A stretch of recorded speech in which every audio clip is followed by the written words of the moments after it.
Salam saudara terkasih dalam Yesus, salam jumpa dalam Minggu Kantante hari ini. Dan dalam suasana sukacita dengan Minggu Kantante, nyanyikanlah nyanyian bagi Tuhan, kita akan mendengarkan firman Tuhan yang akan menuntun kita dan menjadikan kita merasa yakin bahwa Tuhan telah melepaskan dan membebaskan kita, menebus kita daripada dosa dan segala kesalahan kita. Oleh karena itu, sebelum kita mendengarkan firman Tuhan, kita bersatu di dalam doa. Damai sejahtera Allah yang melampaui segala akal dan pikiran, itulah yang melihara hati dan pikiranmu dalam Kristus Yesus Tuhan. Amin.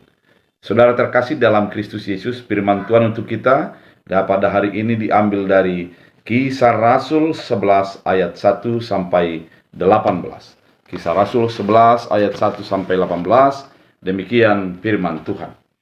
Petrus mempertanggungjawabkan baptisan Kornelius di Yerusalem. Rasul-rasul dan saudara-saudara di Yudea mendengar bahwa bangsa-bangsa lain juga menerima firman Allah. Ketika Petrus tiba di Yerusalem, orang-orang dari golongan bersunat berselisih pendapat dengan dia.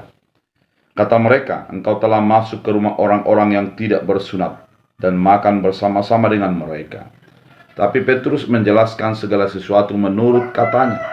"Aku datang berdoa di kota Yope, tiba-tiba rohku diliputi kuasa ilahi, dan aku melihat suatu penglihatan, suatu benda berbentuk kain lebar yang bergantung pada keempat sudutnya, diturunkan dari langit sampai di depanku. Aku menatapnya dan di dalamnya aku lihat segala jenis binatang berkaki empat, dan binatang liar dan binatang menjalar, dan burung-burung. Lalu aku mendengar suara berkata kepadaku, 'Bangunlah hai Petrus, sembelihlah dan makanlah.' Tetapi aku berkata, 'Tidak Tuhan, tidak, sebab belum pernah sesuatu yang haram dan yang tidak tahir masuk ke dalam mulutku.'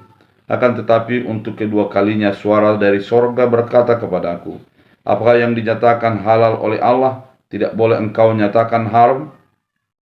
Apa yang tidak dinyatakan halal oleh Allah, tidak boleh kau nyatakan haram.' Hal itu terjadi sampai 3 kali. Lalu semuanya ditarik kembali ke langit. Dan seketika itu juga 3 orang berdiri di depan rumah di mana kami menumpang. Mereka diutus kepadaku dari Kaisarea." Demikian firman Tuhan. Saudara terkasih di dalam Kristus Yesus, firman Tuhan kali ini merupakan mendapat topik Allah mengaruniakan pertobatan. Saudara terkasih di dalam Kristus Yesus, dalam tradisi keyahudian bahwa keselamatan itu hanya didapatkan melalui orang Yahudi dan tidak bisa diberikan kepada bangsa-bangsa yang lain. Ketika mereka mengaku bahwa mereka adalah Yahudi asli yang bersunat, memenuhi hukum Taurat, dan hidup menjadi jauh daripada komunitas di sekitarnya sebagai contoh bagi bangsa-bangsa yang lain, sehingga keselamatan itu datangnya kepada orang Yahudi Israel dan harus menjadi tampil dilihat orang lain sebagai bangsa yang sudah diselamatkan. Ketika dalam firman Tuhan kali ini ada sesuatu yang berbeda dalam pemahaman yang baru bagi bangsa Israel, di mana pada saat itu ada seorang yang bernama Kornelius, seorang pemimpin perwira yang berkebangsaan Romawi, namun dia adalah orang yang baik, yang selalu mempersembahkan persembahan, dan persembahannya itu diterima oleh Allah. Itu bisa kita lihat dalam pasal 10. Dan ketika hal itu dilakukan oleh Kornelius, tiba-tiba datanglah malaikat kepadanya agar bertemu dengan Simon yang juga disebut dengan Petrus. Ketika hal itu sudah diketahui, maka Kornelius menyuruh para ajudannya untuk bertemu dengan Simon. Dan pada saat itu dibaptislah Kornelius yang bukan ada hubungannya dengan orang Yahudi dan masuk menjadi golongan yang sudah menerima Kristus Yesus. Baptisan ini menjadi sesuatu perdebatan bagi murid pada saat itu, bagi orang-orang yang percaya kepada Yesus pada saat itu. di mana mereka beranggapan bahwa keselamatan itu tidak boleh diberikan kepada siapapun, dan itu hanya milik daripada orang-orang Yahudi asli. Cornelius yang bukan berlatar belakang Yahudi seharusnya tidak diterima oleh Petrus. Dia harus ditolak karena dia bukan bagian daripada orang percaya. Namun Petrus mengatakan bahwa itu terjadi oleh dorongan roh, di mana mereka sudah menjadi disuruh oleh roh agar dibaptis oleh Petrus. Saudara terkasih, perdebatan ini begitu luar biasa yang menjadikan pemahaman yang berbeda, yang mencoba untuk disatukan di dalam pemahaman yang berbeda tersebut. Saudara terkasih di dalam Kristus Yesus, ketika kita kembali bagaimana firman Tuhan yang sudah mengajak para murid-murid untuk pergi ke seluruh bumi, dalam ketika Yesus sudah mengangkat, sudah tangannya dan mengatakan akan naik ke sorga, mengatakan, "Pergilah, jadikanlah semua bangsa muridku." Ternyata dalam pemahaman murid-murid, pada pemahaman orang-orang di sekitar pada saat itu, belum sampai bahwa mereka masih berpikir bahwa keselamatan itu hanyalah milik golongan-golongan tertentu. Kemudian ketika Roh Kudus turun dan orang-orang dari berbagai bangsa mulai mengerti akan firman Allah sebagai simbol bahwa keselamatan adalah untuk semua orang, semua golongan dan semua keadaan, belum bisa dipahami oleh murid pada saat itu. Namun dengan sebuah prinsip iman, Simon ataupun Petrus maju di depan melakukan pembaptisan kepada yang non-Yahudi, sehingga terbukalah sebuah wacana yang baru bahwa apa yang sudah dinyatakan oleh Yesus Kristus untuk memberikan keselamatan bagi bangsa-bangsa harus diwujud nyatakan melalui tindakan nyata, di mana mereka tidak hanya terfokus bagi keyahudian, namun seluruh bangsa. Pemahaman ini membuka sebuah wacana baru bagi murid pada saat itu, di mana melalui perdebatan-perdebatan ini, pergilah mereka mulai daripada sekitar daripada Yerusalem, masuk ke dalam daerah-daerah yang lain, sampai kepada Roma, sampai Efesus, dan juga daerah-daerah yang lain yang tidak pernah dijamah oleh Injil ataupun berita keselamatan.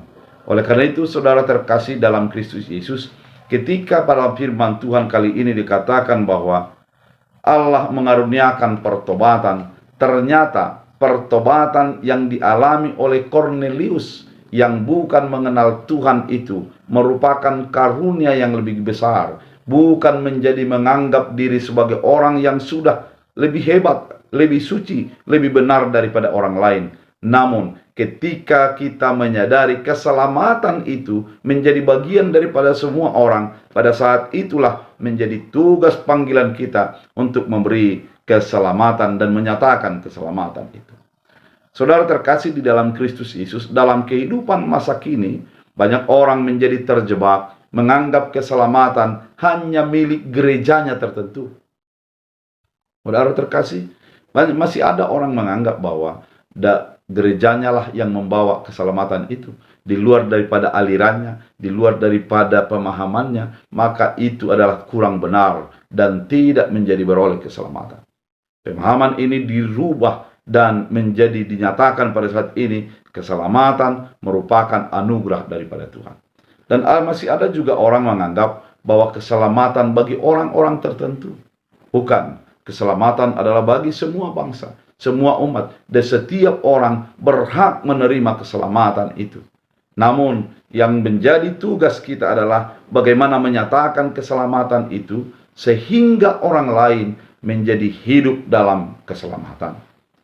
Saudara terkasih di dalam Kristus Yesus, ketika dikatakan bahwa keselamatan itu anugerah, maka menjadi hal yang luar biasa. Kita akan melihat ketika kita diselamatkan, maka kita akan menjadi saluran keselamatan bagi orang lain. Karena keselamatan itu bukan oleh karena upaya kita, bukanlah oleh karena kehebatan kita, namun semata-mata oleh karena Kristus Yesus yang sudah memberikan keselamatan itu bagi hidup kita. Saudara terkasih di dalam Kristus Yesus, ketika perdebatan-perdebatan tentang apakah Cornelius itu menjadi berhak untuk diterima, atau dikatakan juga apakah baik apabila orang Israel berkunjung ke rumah orang yang bukan Israel. Simon Petrus menceritakan kisahnya dan mengatakan itu adalah dorongan roh, bukan keinginan dagingnya. Namun oleh karena pengenalannya kepada Yesus Kristus, maka dia menjadi semakin menikmati menyatakan firman bagi setiap orang. Saudara terkasih di dalam Kristus Yesus, ketika kita menjadi menyadari bahwa kita sudah diselamatkan, maka terdoronglah hati kita agar keselamatan itu bukan hanya bagi kita, tapi juga bagi orang yang ada di sekitar kita. Keselamatan itu bukan untuk disimpan ataupun untuk dijaga, namun untuk ditaburkan agar setiap orang menjadi beroleh berita keselamatan itu dan menghidupi keselamatan itu. Saudara terkasih di dalam Kristus Yesus, firman ini mau mengajak dalam kehidupan kita untuk berefleksi sejenak, merenung sejenak. Apakah kita termasuk orang yang menjadi mengkritisi bahwa keselamatan itu hanya milik kita? Tidak. Firman ini mengatakan keselamatan itu adalah merupakan karunia, dan karunia itu menjadikan kita untuk memberikan diri dalam konsep keselamatan. Dan yang kedua, firman ini juga mengajak kepada kita bahwa ketika kita sudah menerima keselamatan itu, jangan simpan, beritakan kepada orang-orang di sekitarmu. Jadikanlah orang-orang di sekitar juga menerima Kristus Yesus sebagai Tuhan dan Juru Selamat mereka. Orang percaya adalah orang yang selalu memberitakan keselamatan itu di dalam setiap keadaan, setiap situasi yang dia hadapi. Oleh karena itu, saudara terkasih di dalam Kristus Yesus, firman ini mengatakan bahwa ketika Cornelius menjadi masuk sebagai golongan orang yang percaya, itu adalah dikaruniakan oleh roh yang datang kepada dia. Kemudian dia datang untuk mengakui dan menerima Kristus Yesus sebagai Tuhan dan Juru Selamatnya. Ketika Simon Petrus, Simon yang juga disebut dengan Petrus itu, melakukan baptisan kepada Cornelius, itu bukan oleh karena keinginannya, namun oleh karena keinginan roh yang memberikan pemahaman bagi dia bahwa keselamatan itu bukan hanya miliknya, namun adalah menjadi milik orang lain juga. Oleh karena itu, tidak ada hal yang harus disombongkan secara rohani dalam hidup kita. Tidak ada sesuatu yang perlu dibanggakan bagi kita yang menganggap lebih suci dan lebih benar daripada orang lain. Namun yang perlu kita lakukan adalah teladanilah keselamatan itu. Biarlah rohmu tetap menjadikan orang lain melihat keselamatan itu melalui segala tindakan dan perbuatan. Firman ini menuntun kita kepada pemahaman bahwa keselamatan itu milik semua orang. Keselamatan itu harus diberitakan dan dinyatakan. Sebagaimana Simon Petrus yang tidak menjadi egois terhadap keselamatannya, demikianlah hendaknya gereja-gereja tidak menjadi egois dalam keselamatannya, yang menganggap ajarannya, sektenya, alirannya, ataupun organisasinya lebih hebat. Namun, mari kita merangkul bersama, berjalan bersama dalam arak-arakan keselamatan yang dianugerahkan oleh Tuhan dalam kehidupan kita. Hendaklah setiap orang menjadi menganggap dirinya adalah diselamatkan oleh karena anugerah, sehingga tidak ada kesombongan di dalam diri kita. Tidak ada sesuatu yang dibanggakan dari apa yang sudah diterima melalui keselamatan Kristus Yesus. Namun, keselamatan itu menjadi sebuah tugas yang baru agar orang-orang di sekitar kita menjadi mengenal Tuhan dan Juru Selamatnya. Saudara terkasih di dalam Kristus Yesus, firman yang begitu indah membuka wacana baru bagi kehidupan kita, di mana melalui firman ini kita menjadi ditugaskan untuk segala keadaan, segala situasi, segala hubungan relasional manusia harus dimasuki oleh firman, sehingga firman menjadi mengubah, memberikan pemahaman, dan menguatkan setiap orang menjadi dekat dengan Tuhan. Oleh karena itu, saudara terkasih, biarlah firman ini menjadi menjamah kita, sehingga kita menjadi turut memberitakan firman kepada semula makhluk, setiap orang, setiap golongan dalam hidup kita. Biarlah firman Tuhan menjadi penuntun. Tuhan Yesus memberkati. Terima kasih Tuhan atas firman yang begitu indah, menuntun kami untuk menyadari bahwa kami hidup adalah oleh karena anugerah keselamatan yang Tuhan berikan. Biarlah anugerah keselamatan itu menjadikan kami juga memberitakan keselamatan bagi setiap orang. Biarlah firman-Mu menjadi berakar berbuah dalam hidup kami. Dalam Kristus Yesus, amin. Tuhan Yesus